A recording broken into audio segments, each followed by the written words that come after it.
తమ రక్తంతో రైతుల కష్టాలు తీరుతాయంటే రక్తం చిందించడానికి బీఆర్ఎస్ నాయకులు కార్యకర్తలు అందరం సిద్ధంగా ఉన్నామని బీఆర్ఎస్ నాయకులు పాల సాయిరాం ఎల్లారెడ్డి తెలిపారు. ముఖ్యమంత్రి రేవంత్ రెడ్డికి పరిపాలన చేతకాక ఇష్టారీతిగా మాట్లాడుతున్నారని మండిపడ్డారు. కాళేశ్వరం మోటార్లు ఆన్ చేసి తక్షణమే రైతులకు నీరు ఇవ్వాలని, లేని పక్షంలో రైతుల పక్షాన బీఆర్ఎస్ పార్టీ పోరాటం చేస్తుందని హెచ్చరించారు. రైతుల పంట పొలాల్లో కేసీఆర్ హరీష్ రావులను కోసి వాళ్ల రక్తం చల్లాలి అన్న రేవంత్ రెడ్డి వ్యాఖ్యలకు నిరసనగా సిద్దిపేట ఎమ్మెల్యే క్యాంపు కార్యాలయంలో రేవంత్ రక్త దాహార్తికి మా రక్తదానం పేరుతో బీఆర్ఎస్ నాయకులు రక్తదానం కార్యక్రమం చేపట్టారు. ఈ కార్యక్రమంలో బీఆర్ఎస్ నాయకులు పెద్ద ఎత్తున పాల్గొని రక్తదానం చేశారు. ఈ సందర్భంగా వారు మీడియాతో మాట్లాడారు. కాళేశ్వరం మోటార్లు ఆన్ చేసి రైతాంగానికి నీరు ఇవ్వాలని ప్రశ్నించిన నాయకులపై ముఖ్యమంత్రి స్థాయిలో ఉన్న రేవంత్ ఇలా మాట్లాడడం ఏంటని ప్రశ్నించారు.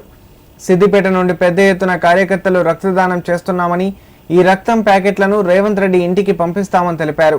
ఈ రక్తాన్ని రేవంత్ రెడ్డి పంట పొలాల్లో చల్లుకోవాలంటూ దుయ్యబట్టారు.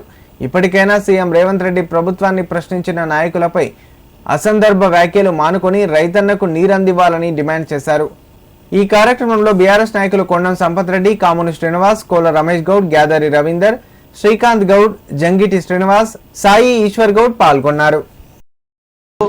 రాష్ట్రంలో రక్తసిక్త రాజకీయాలు చేయాలని చెప్పి ఇప్పుడున్న అవగాహన లేని ముఖ్యమంత్రి రేవంత్ రెడ్డి గారు నిన్ననే మీరు చూసిర్రు, విలేకరులు ఈ ఎల్నినో పరిస్థితుల దృష్ట్యా మీరు ప్రత్యామ్నాయ చర్యలు చేపట్టినరా అంటే, ఎల్నినో పరిస్థితుల దృష్ట్యా ఈ తెలంగాణ రైతాంగానికి పంటలు వండాలంటే వారు సూచించిన సూచన ఏంటండి, ప్రతిపక్ష నాయకులైనటువంటి కేసీఆర్ అటు హరీష్ రావు వారి రక్తాన్ని తీసి పంట పొలాలలో చల్లితే పంటలు వండుతాయంటారు. ఇదేనా మరి ముఖ్యమంత్రి రైతాంగానికి ఇచ్చే సలహా అనే విషయం తెలంగాణ ప్రజానికం పక్షాన హరీష్ రావు గారి నేతృత్వంలో మేము ఇక్కడ సిద్దిపేటలో బీఆర్ఎస్ పార్టీ కార్యకర్తలం. వారి రక్తదానం తీర్చడానికి మేము రక్తదానం చేస్తున్నాం. మేము రక్తానికో వెనకాడం. కానీ నువ్వు ముఖ్యమంత్రిగా మీరు నిర్వర్తించాల్సిన బాధ్యత ఏంది? రైతులకు ప్రత్యామ్నాయంగా అక్కడ కన్నెపల్లిలో మనకు పంపులు ఆన్ చేస్తే ఇప్పుడున్న పరిస్థితులలో ప్రతి నీటి చుక్కను చాలా ఒడిసిపట్టి, గోదావరి నదిలో ఉన్న నీటిని ఒడిసిపట్టి రానున్న వర్షాకాలం పంటకు, వానాకాలం పంటకు రైతులకు ఇబ్బంది లేకుండా చేయమని కోరితే, అటు ఈ విషయంగా రిటైర్డ్ ఇంజనీర్లు కూడా ఒక మంచి సూచన చేస్తే వాళ్ళను కూడా బెదిరించుడు, దబాయించుడు, మిమ్మల్ని జైలు వేస్తామనే రకంగా ఇటు దబాయించే రాజకీయాలు చేస్తున్నారు. కాబట్టి ఈ విషయాన్ని మరి తెలంగాణ రైతాంగం, తెలంగాణ మేధావులు, కవులు, రచయితలు, విద్యార్థులు, నిరుద్యోగులు కూడా ఈ తెలంగాణ రైతుల పట్ల రేవంత్ రెడ్డి గారి నేతృత్వంలోని కాంగ్రెస్ పార్టీ యొక్క వైఖరి ఏందో ఆలోచించాలి.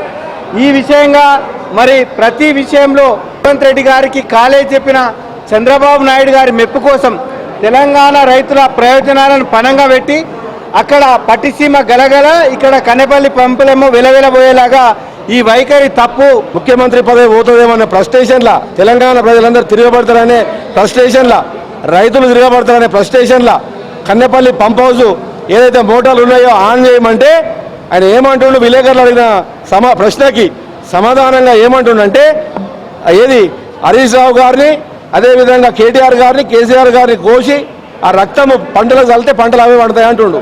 ఆయన ఒక ముఖ్యమంత్రి మాట్లాడాల్సిన మాటలేనా రేవంత్ రెడ్డి? అసలు నీకు సంస్కారం ఉన్నదా?